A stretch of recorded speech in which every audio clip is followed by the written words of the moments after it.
하나님께서 마음에 숨겨주신 권능과 지혜와 고문을 찾아 사용하려면 마음의 상처와 스트레스를 성령으로 정리 정화해야 됩니다. 하나님은 크리스천들의 내면의 생명 말씀과 성령으로 채워지기를 원하십니다. 자신 안에 숨어있는 보물을 찾아 사용하지 못하는 것은 마음의 상처 때문에 그러는 겁니다.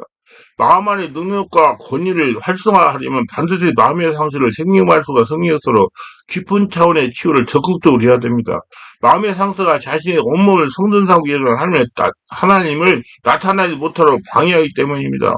잠재의식에 숨겨진 상처를 치유해야 마음 안에 계신 하나님께서 밖으로 나타나십니다. 마음 안에 계신 하나님께서 밖으로 나타나야 내면의 능력과 내면의 지혜가 활성화되는 것입니다. 인간은 영적이고 심적인 존재이기 때문에 인간관계는 감정의 관계, 심적인 관계입니다. 그런데 감정이나 심상태, 영성 상태가 좋지 못하면 인간관계가 좋지 못하게 되며 한 걸음 더 나아가 하나님과 좋은 관계를 맺지 못합니다. 자연스럽게 내면의 능력과 지혜가 활성화되지 못합니다. 마음 안에 숨겨놓은 권능과 지혜와 보물을 끄집어내 쓸 수가 없게 됩니다. 사람들은 마음의 상처는 하나님 믿지만 하나님과 좋은 관계를 맺지 못하고 있습니다. 마음의 상처는 마음이 굳어있기 때문입니다. 내적 치유는 이러한 관계성을 치유하여 내면을 강하게 하는 것입니다. 내적 치유는 인간의 가장 내적인 부분 영으로부터 시작해서 성품, 인간관계, 하나님과관계까지도 치유하며 육신의 질병까지도 치유하고 귀신도 쫓아내시는 것입니다. 내적 치유는 전인격인 치유로서 성령의 깊은 역사로 이루어지는 것입니다. 사람은 하나님 형상으로 창조되었습니다. 사람이 하나님 형상이라는 의미는 하나님의 대리자, 하나님 같은 권세로서 하나님 대신에 이 세상을 다스리고 지배하고 보살피는 존재라는 것입니다. 그래서 하나님은 자녀들이 다 하나님과 같이 닮기를 원하는 거예요. 사람은 원래 이러한 존재로 창조되었습니다. 이를 위해서 하나님께서 오직 사람에게만 하나님이 가신 영을 주셨습니다. 여호와 하나님이 땅의 흙으로 사람을 지으시고 생기를 그 코에 불어넣으시 사람이 생명이 전제와 창세기 2장 7절 하나님이 가신 영을 가진 영적 존재가 준다는 것은 마음 안에 있는 영에서 나오는 권세, 힘, 생명력으로 환경을 장악하고 이 사명을 감당하는 존재가 되라는 것입니다. 성령으로 거듭난 영으로 정신과 육체의 환경을 지배하며 다스리는 존재가 되라는 겁니다. 성령으로 거듭난 영으로 항상 성령 하나님과 교제함으로 하나님께 주는 능력과 권위와 축복을 소유하며 하나님의 뜻을 받아 권능을 사용하며 하나님께서 맡기신 일을 해야 되는 겁니다. 그런데 마음의 상처로 영이 활성화되지 못해 항상 마음이 가까워보고 영의 만족을 누리지 못하는 겁니다. 이를 방기하여 자신 안에 주인으로 계시는 하나님과 관계가 열려야 됩니다. 자신의 온몸을 성전상하고 계시는 하나님과 관계를 열지 못하도록 방해하는 것이 마음의 상처입니다. 영적 존재의 사람은 마음 안에 계신 하나님과 관계를 열어서 주께서 내 안에 내가 주 안에 늘 교제하면서 주님과 내가 하나가 되는 것과 하나님이 하신 일 우리도 하는 존재가 되는 것입니다. 그래서 신적인 삶을 사는 거예요. 내가 진실을 내고 있으니 나를 믿는 자는 내가 하는 일이 그도할 것이요 또한 그보다 큰 일도 아니니 이는 내가 아버지께로 갑니다. 요한복음 14장 12절. 그런데 아담의 범죄에 모든 인간의 영성이 잠들어 버리게 되었고 이 세상은 오직 육과 이성이 다스리는 세상이 되었습니다. 죄가 다스리는 세상이 된 것입니다. 그래서 마음의 상처가 생기고 마귀 귀신에게 당하며 사는 신세가 되었습니다. 하나님의 선민 택한 자녀, 하나님의 은혜를 받은 사람이 된다는 것은 이렇게 죄로 발생한 세상의 죄를 물리치는 사람으로 택함받은 신분이라는 것입니다. 죄와 싸우고 죄를 물리칠 신분이라는 거. 그런데 우리는 우리 스스로 그렇게 할 힘이 없습니다. 능력도 없고요. 이러한 능력은 오직 자신의 마음 안에 주님께서는 하나님만에게만 있는 것입니다. 그러므로 이렇게 택한 자녀에게 하나님은 내가 이스라엘 자손 중에 거하며 그들을 하나님의 되리니 그들은 내가 그들의 하나님이 여호와로서 그들 중에 거하리고 그들을 애굽 땅에서 인도해낸 줄 알리라. 나는 그들의 여호와 하나님 여호와니라. 출애굽기 29장 45절이라고 말씀했습니다. 즉 하나님의 선택을 받은 사람이라는 것을 예수를 영접하는 순간부터 하나님의 자신 안에 주인으로 모시는 존재가 된 것입니다. 하나님이 자기를 통해서 일하는 존재가 되었다는 겁니다. 그래서 하나님을 모시고 이 세상에 가득한 죄와 사망을 물리치고 생명과 축복을 만들어가는 존재로 택함받았다는 것입니다. 이렇게 택한 자녀서 죄인 아니일지라도 죄인입니다. 하나님께서는 그대로는 그들 중에 거하실 수 없고 그들을 쓰실 수가 없습니다. 그러므로 하나님은 이스라엘 백성들에게 피를 요구했습니다. 메시아의 피를 대신할 모형의 피는 염소의 송아지 피를 뿌림으로 그들은 하나님을 섬겼습니다. 메시아 예수 그리스도를 보일러 믿음으로 담보하여 하나님은 그들 중에 모실 수가 있었던 것입니다. 그러나 이러한 성김 어디까지나 잠정적이었고 조건적이었으므로 그들은 세상에 만인한 죄와 싸워 이길 수도 없었고 하나님을 그들 중에 영원히 모실 수도 없었고 하나님과 깊은 교제와 사귐도 없었습니다. 그래서 이스라엘 사람은 선지자라는 사람이 있어가지고 하나님 음성을 듣고 자기한테 뜻을 알게 했잖아요. 자기가 직접 할 수 없고 죄 때문에. 그러나 이제 예수 그리스도의 십자가에서 고통을 당하시고 보혈을 내시고 죽으심으로 말미암아 죄가 단번에 해결되었습니다. 저 제사장들이 먼저 자기들을 위하고 다음에 백성들을 위하여 날마다 제사 드리는 것과 같이 할 필요가 없으니 이는 저가 단번에 자기를 위하여 이루셨습니다. 히브리서 7장 27절. 예수 그리스도의 십자가 보혈의 공로로 말미암아 하나님과 자리는 크리스천은 아담이로 이제야말로 하나님과 막힌 다음에 헐어졌으므로 제대로 하나님을 주는 모습이며 하나님께서 마음 안에 숨겨진 권능과 지혜와 고문을 찾아서 사용할 수가 있게 되었습니다. 하나님이 가장 깊은 곳 마음 안에 모시게 된 것입니다. 이제 하나님과 깊은 교제를 하면 하나님이 영원히 모시게 되었습니다. 아담의 죄로 말미암아 영이 죽었던 사람이 다시 영적으로 살게 되었으므로 영이신 하나님과 교제하고 친밀히 사귀는 영적인 사람이 된 것입니다. 영이신 하나님의 성품을 가지게 되었다는 것이며 영이신 하나님을 닮아간다는 것입니다. 이제야말로 죄로 죄와 싸우고 저주와 싸우고 정경을 지배하고 변화시키는 존재가 된 것입니다. 근데 이 모든 것이 하나님 우리 속에 모시고 늘 교제함으로만 가능한 겁니다. 이게 성도의 신분이에요. 그리고 이렇게 하나님 안에 모시기 위해서 하나님을 우리에게 내가 거룩하니 너희도 거룩할지어다 베드로 1장 16절에 말씀을 하면서 거룩함을 요구하십니다. 그래서 여러분 내가 소주에 얘기를 했어요. 하나님께서 우리 안에 보물을 우리 마음 안에 숨겨두셨는데 그 보물을 찾아서 쓰려고 그러면 반드시 예수를 믿고 죽고 예수를 태어나 성령의 집에 인도받고 성령 세례받고 성령 인도를 받아야 기도해야 그 마음 안에 들어갈 수 있다고 말씀했습니다. 예수님을 믿어야 돼요. 예수님 피 흘림의 공로로 죄사함받아 구원받아 하나님의 자녀들은 이제부터 하나님을 주인을 모시는 생활 하나님과 교제하고 다스리는 섬기는 환경을 지배하고 다스리는 생활을 하기 위해서 반드시 거룩해져야 됩니다. 거룩해지려면 하는 나라가 되어야 된다는 얘기예요. 우리 영적 정의 육체의 모든 더러움을 생명의 말씀과 성령으로 기도하며 계속 씻어내야 합니다. 토해내야 돼요. 이렇게 함으로 하나님과 관계가 열려서 마음 안에 능력과 지혜가 흘러나오는 것입니다. 마음속에 권능과 지혜와 보문을 찾아 끄집어내서 쓸 수가 있는 겁니다. 이것이 성화의 길이요. 이것이 바로 내 지큐입니다. 하나님은 세상을 위해서 5장 23절에서 평강 하나님이 친히 너희를 온전히 거룩하게 하시고 또 이제 너희의 온 영과 몸과 혼이 우리 주 예수 그리스도께서 강력하실 때 흠없게 보존되게 원하는 말씀하십니다. 우리 영적, 정신적, 육체의 모든 부분에 온전하기를 원하십니다. 하나님과 되기를 원해요. 가정의 합병은 종영하게 사회에서 밝은 삶을 살기를 원합니다. 내적치는 이런 하나님의 관심에 가장 가까운 깊은 차원의 치유입니다. 인간의 지체는 영적 저 육체가 바로 밀접한 관계를 가지며 눈으로 보이는 부분의 상처만을 치유로 온전한 치유가 되지 않습니다.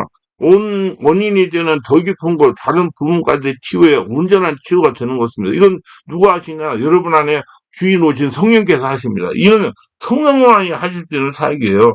성령의 깊은 지배로 무의식의 상처를 현실을 드러내서 치유해야 됩니다. 성령으로서 없이는 할 수 없는 사역, 반드시 성령 세례를 받아야 할 수 있는 깊은 차원의 치유. 성령 세례 받으면 끝나는 게 아니라 성령의 충만, 불세례를 받으셔야 돼요. 온전히 할 나라가 되어야 돼요. 그러므로 내적 기호는 하나님의 뜻에 가장 가까운 치유입니다. 영적 존재인 인간은 같은 영적 존재인 하나님과 이웃과 관계성을 가지고 사는 존재입니다. 근데 많은 사람들이 관계성을 잘 되어 있지 않으므로 내적으로 문제를 가지게 되고 인간이 갖고 있는 육체 심리적인 질병 중 대다수가 잠재력에 쌓이는 가장 상한 감정이나 영적인 문제와 긴밀한 관계를 가지고 있기 때문에 내적 치유는 이러한 영역들을 중점적으로 다룹니다. 그럼 반드시 성령으로 해야 돼요. 사람이 못해요. 영에는 성령의 권능으로 마음과 육체의 상처를 치유하는 것입니다. 외부의 상처는 쉽게 치유되나 마음에 받는 상처는 쉽게 치유되지 않습니다. 숨어있고 보이지 않기 때문에 사라지지 않고 깊은 곳에 남아서 계속 자신에게 영향을 주며 자신의 삶을 좋지 못한 쪽으로 파괴된 또 이거를 합니다. 나이가 들어도 사라지는 것이 아니라 오히려 절제력이 약해지므로 더 강하게 나의 삶을 역사합니다. 그래서 노인들이 더 섭섭해서 고집을 부리는 겁니다. 상처는 잠복 기간이 지나면 꼬리를 두고 일어납니다. 꼬리를 두고 일어나서는 시기는 용익의 상황이 좋지 못한 경우입니다. 상처 스트레스를 많이 받아 체력이 떨어져가지고 제대로 왜 감당을 못할 때 드러나요. 그래가지고 장악하는 겁니다. 그래서 상처를 주는 상대방보다 쉽게 상처받는 자신에게 문제가 있는 것이다. 이 사실을 인정해야 자신을 치유할 수가 있어요. 평화와 행복은 환경이 나를 이를 주거나 느끼는 것이 아니라 내가 그렇게 느끼는 겁니다. 주체는 나입니다. 나의 마음이요. 나의 마음이 치유되어 있으면 늘 평안과 행복을 느낄 수가 있게 됩니다. 직장인 관계도 마찬가지. 상사들을 매번 괴롭힌다. 내 마음이 지금 평안하지 못하기 때문에 그 괴롭힘을 감당하지 못하는 거예요. 그래서 내면 상처를 치유해야 되는 거죠. 그래서 더 나아가 남에게 상처 주지 않도록 주의하고 또 다른 상처받은 일을 치유할 수 있게 됩니다. 이것이 복음의 합행자는 의미입니다. 모든 것이 하나님께로 났으며 그가 그리도 말미암아 우리와 자기와 화목하게 하시고 또 우리에게 화목하게 하는 직분을 주셨으니 곧 하나님께서 그리도 안에 계시다 세상을 자기와 화목하게 하시며 그들의 죄를 그들에게 돌리지 아니하시고 화목하게 하는 말씀을 우리에게 부탁하셨느라. 고린도서 5장 18, 19절. 우리는 누구나 무한하게 발전할 수 있는 가능성을 가지고 있어요. 우리의 삶의 모든 면에 풍성해지기를 하나님 원하십니다. 우리의 내적 치유를 통해서 풍성한 삶을 누릴 수 있습니다. 누려야 됩니다. 이것이 우리 향한 주님의 뜻입니다. 상처는 이렇게 여러 가지로 영향을 미치게 됩니다. 그래서 반드시 근원을 찾아서 치워야 됩니다. 그래야 진리로 자유함을 누리며 살아갈 수가 있고요. 하나님께서 마음 안에 숨겨둔 권능과 지혜와 축복을 받아 사용할 수가 있는 것입니다. 상처는 다음과 같은 분야에 영향을 미치게 됩니다. 첫째, 사행과의 관계에 영향을 미치는 예민의 상처에서 온몸이 성전창고에서는 하나님께 온전하게 나타나지 못합니다.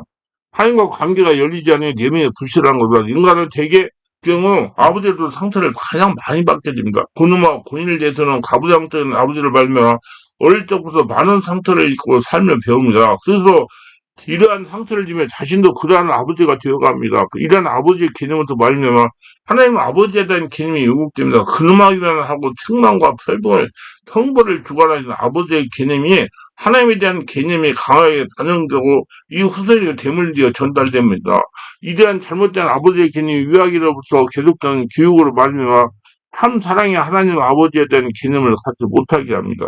사랑에 빠진 신앙인 막연한 존경이 되어버리고 한다. 말씀에 대한 불신, 죄에 대한 불안감, 도덕감과 윤리감을 상실한 종교인이 되는 것입니다. 성장이 없습니다. 온몸 성장기는 하나님께서 나타나지 못하기 때문입니다. 내적 질대로 삼사랑의 하나님 아버지 인격적으로 만나야 되고 하나님이 온전히 자신을 지배하고 주장해야 됩니다. 하나님과 관계를 열어야 돼요. 하나님의 능력과 시를 받아야 됩니다. 하나님의 아버지의 사랑을 받아야 됩니다. 사랑을 체험해야지만 인격체로 그분의 사랑을 느끼고 사랑을 받아야 그래야 우리의 신앙이 성장하게 됩니다. 죄를 용서하시고 사랑하시고 구해주는 하나님의 사랑을 받아야 됩니다. 지금도 우리를 사랑하시는 하나님 아버지의 사랑으로 우리를 채워야 됩니다. 그래야 하나님의 제대로 의식하게 되고요. 하나님이 내 안에 중요로 역사한다고 체험하게 되고요. 하나님이 내 삶에 주장하고 있다는 걸 체험할 수가 있습니다. 하나님의 사랑으로 두려움 염려를 내어쫓게 됩니다. 말씀과 성령으로 내면의 시함으로 하나님과 친밀하게 지낼 수 있습니다. 사랑 안에 두려움이 없고 온전한 사랑이 두려움을 내어 쫓나니 두려움에는 형벌이 있습니다. 두려운 자는 사랑 안에 온전히 이루지 못하여 요한일서 4장 18절. 하나님은 두려운 분이 아니고 사랑이 많으신 분이라는 걸 인식하는 것이 이미 치유가 시작되는 것입니다. 우리는 하나님께로부터 난 자마다 세상을 이기나 세상을 이기는 승리는 이것이 우리의 믿음이다. 요한일서 5장 4절. 내면에 불출되는 성령의 권능으로 세상을 이기는 것입니다. 하나님을 사랑하고 관계를 열릴 때 자신의 내면에 능력과 권능과 지혜가 불출되는 거죠. 그래서 자신 안에 마음 안에 숨겨놓은 권능과 지혜와 축복을 가지고 세상을 살아가면서 세상을 승리할 수가 있는 겁니다. 하나님의 사랑으로 우리의 마음을 채워놓지 못하게 되면 세상의 염려와 걱정과 근심이 우리를 마음을 채우게 됩니다. 내면이 너무 허약함으로 쉽게 두려움을 느끼게 되고 아무것도 하지 못하는 허약한 종교인이 됩니다. 우리가 진정 두려워야 할 것은 바로 이러한 두려움입니다. 물질이나 건강이 없음으로 인한 두려움이 아니라 우리의 마음에 하나님의 사랑이 없음을 두려워야 됩니다. 하나님의 사랑만 마음에 채워져 있으면 넉넉히 세상을 이길 수 있습니다. 이를 위해서 성령이 오셔서 우리 마음에 하나님의 사랑을 부어주십니다. 이것이 바로 내적 치유입니다. 내적 치유와 함께 하나님의 사랑으로 채워지고 풍성한 삶이 시작되는 것입니다. 그래서 내적 치유를 해야지 마음 안에 하나님께서 숨겨놓은 권능과 지혜와 보물을 찾아서 쓸 수가 있어요. 실제 자신과의 관계에 상처가 미치는 영향이 저는 다른 사람과 비교해 몸이 약한 이유는 상처 때문이라고 합니다. 예술 믿고 성령으로 거듭나는 크리스천은 내면에 나오는 영의 능력이 강해야 육체와 이성을 장악하게 되어 영적 소의 육체가 건강해진다는 것입니다. 여기서 나온 능력으로 세상을 살아가는 거예요. 상처가 있으면 자신의 온몸에서 성령의 활동이 활동하지 못하여 내면이 부실해집니다. 내면이 부실하기 때문에 다른 사람에 비해 스트레스를 많이 받게 됩니다. 스트레스를 많이 받으면 체력 소모가 많습니다. 체력 소모가 많으면 인체의 각 기관이 정상적인 기능을 가지고 가지 못하며 자연스럽게 영적으로도 문제가 생깁니다. 정신적으로 문제가 생기고. 그래서 용의의 병치를 많이 하는 것입니다. 이를 치유하기 위해 한약을 먹고 병원약을 먹어도 치유되지 못합니다. 반드시 말씀과 성령이 없어 치유하고 영적 치유를 받아 건강하게 지낼 수 있습니다. 상처가 많으면 자기 자신을 이겨내지 못합니다.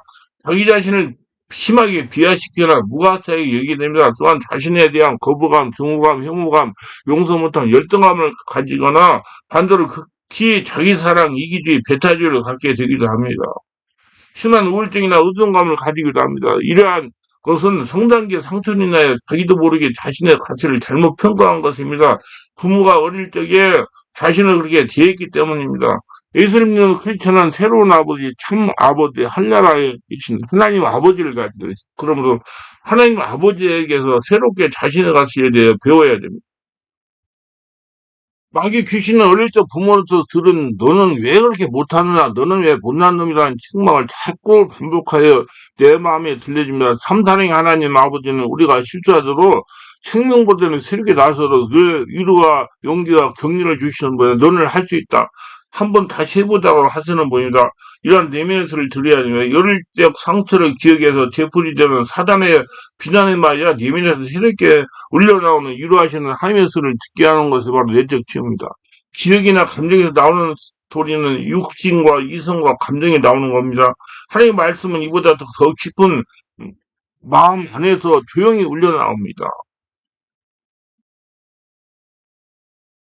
이 위로의 소리를 들어야 됩니다. 책망하고 비난하고 좌절하게 하는 소리가 들려오더라도 이 소리를 붙잡느라고 안에서 마음 안에서 울리는 위로의 소리를 붙잡고 하나님 도와주세요.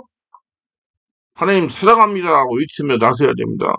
상처에 기억되는 두려움, 아픔을 기본으로 삶을 살아가서는 안 됩니다. 새롭게 마음으로 쏟아오르는 하나님의 힘, 하나님의 생명력을 기본으로 삶을 살아가야 됩니다. 상처에서 올라오는 것들은 빼내버리고 깊은 곳에 들려오는 하나님의 아버지 위로와 격려의 소리를 듣는 훈련을 하세요. 이건 깊은 기도를 많이 하셔야 돼요. 온전히 할례가 되어야 돼요. 하나님이 깊은 속에서 밀려 올려주시는 생명을 부여잡는 훈련을 하세요. 그리고 자기를 건전하게 사랑하는 자가 되어야 됩니다. 자기를 건전하게 사랑하는 자는 승리 발전할 수 있고 이러한 사람은 하나님의 사랑 도움을 받게 됩니다. 대체 관계 영향에 상처가 미칩니다. 자기를 무가치하게 여기는 사람은 남도 무가치하게 여깁니다. 하나님의 말씀을 총강령은 하나님을 사랑해야 자신을 진정으로 사랑할 수 있고 자신을 건전하게 사랑해야 다른 사람을 제대로 사랑할 수 있는 겁니다. 부부관계, 사회 모든 인간관계에서 나타난 모든 문제들, 즉 반사의 직업, 적재시험, 시기와 질투, 분쟁, 고압적 지배와 피지배적 근성, 믿지 못함, 불쾌하게 함과 같은 것들은 모두 하나님과 나 그리고 이웃에 대한 수직적 관계에서 개념에서 파생되는 겁니다. 이로부터 내리는 수직적으로 생깁니다. 하나님 우리에게 그렇게 하지 않습니다. 내리두르고 억압하시는 분이 아닙니다. 묶어놓고 뿌리시는 분이 아닙니다. 예수님은 제대로 가서 걸어다니시고 인정하시고 사랑하시고 수평적으로 되셨습니다. 뭐 용납하셔서 그런데 세상은 그렇지 않습니다. 모든 것을 수직적으로 생각하고 경쟁합니다. 누르고 눌립니다. 억압하고 지배하고 지배당합니다. 교회 숫자 그렇습니다. 세상에서 일어날 일이 교회 안에서 똑같이 일어납니다. 성도들은 그렇게 하면 안 됩니다. 우리는 우리 안에서 거하시는 하나님과 함께 새로운 삶을 만들어야 됩니다. 수평적인 삶을 만들고 수평적 사회, 하나님의 사회를 만들 수 있다. 그럴 수 있는 능력이 있습니다. 크리스천이 되고 풍성한 삶을 누린다는 것은 이러한 관계를 새롭게 창조해 나가는 삶을 살아간다는 것보다 나를 변화시키고 이유를 변화시키는 것입니다. 이것이 내적 치유예요. 사람들은 많은 칭찬을 쉽게 잊어버리는 반면에 단호하게 상처를 주는 비평은 잊지 않고 기억합니다. 자신이 행한 일보다 자신의 인간성에 대한 긍정성 또는 부정성의 말을 훨씬 더 깊게 받아들이며 인간성을 깎아내야 되는 말은 자존감에 심각한 영향을 줍니다. 사람은 상처를 당할 때 자기의 감정을 억누르고 상처를 빨리 싸먹어버리기 때문에 아무도 눈치채지 못합니다. 그러나 그 상처는 소독을 하지 않았기 때문에 공개되고 시간이 흐르면 쌓는 것을 통해서 고름이 새어나오게 됩니다. 이건 오래전의 상처가 현재 삶에 영향을 미치는 겁니다. 상처를 받지 않고 살 수는 없지만 상처를 치유하면서 살 수 있습니다. 상처를 일단 받으면 다른 사람에게 상처를 주게 되어 있어요. 상처의 악순환, 빈곤의 삶의 악순환입니다. 상처를 받지 않을 수는 없지만 상처를 치유할 수는 있어요. 상처를 치유해야 이 악순환에서 벗어날 수가 있어요. 상처권에 벗어날 수 있게 되면 드디어 풍성한 삶으로 나갈 수 있게 됩니다. 상처가 별로 나에게 영향을 주지 않게 되고 남에게도 상처를 주지 않은 부드러운 성품이 되며 상처가 주는 감정이 휘둘리지 않은 든든한 삶을 살고 내면의 상처가 치유되고 하늘나라가 되면 마음이 넓어지기 때문에 이렇게 되는 거예요. 한번 체험해 보세요. 말씀과 성령으로 자신의 무의식과 잠재워서 있는 상처를 찾아서 의식주로 가지고 나와서 치유하여 밖으로 배출해야 됩니다. 그게 하나님의 치유예요. 또 심리에서 성령을 일으키면 상처를 치유하게 되어 있습니다. 밖으로 내버려야 됩니다. 누르면 안 돼요. 세상 약은 누르는 거예요. 하나님의 치유는 밖으로 배출해버리는 거예요. 그러므로 상처지만 치료하지 말고 성령으로 충만한 지배 상태에 들어가려고 노력하며 결론적으로 깊은 기도로 하나님께서 마음 안에 숨겨주신 권능과 지혜와 구문을 찾아 사용하려면 마음의 상처와 스트레스를 성령으로 정화해야 됩니다. 기도합니다. 오늘도 저희 설교를 끝까지 시청하신 분들 축복하시고 구독, 좋아요, 알람 설정, 공유하신 분들 축복하시고 모두 성령으로 세례받고 충만받아 대신에 내면의 상처가 하나님의 숨겨놓은 보물을 찾는데 기대한 영향을 미치니까 성령 세례받아서 마음의 상처를 치유받아서 마음 안에 들어가서 하나님께서 마음 안에 숨겨두신 지혜와 권능과 보물을 찾아 사용하며 권능있게 살아가는 복된 자가 다 되게 하소서. 예수님 이름으로 기도드리나이다.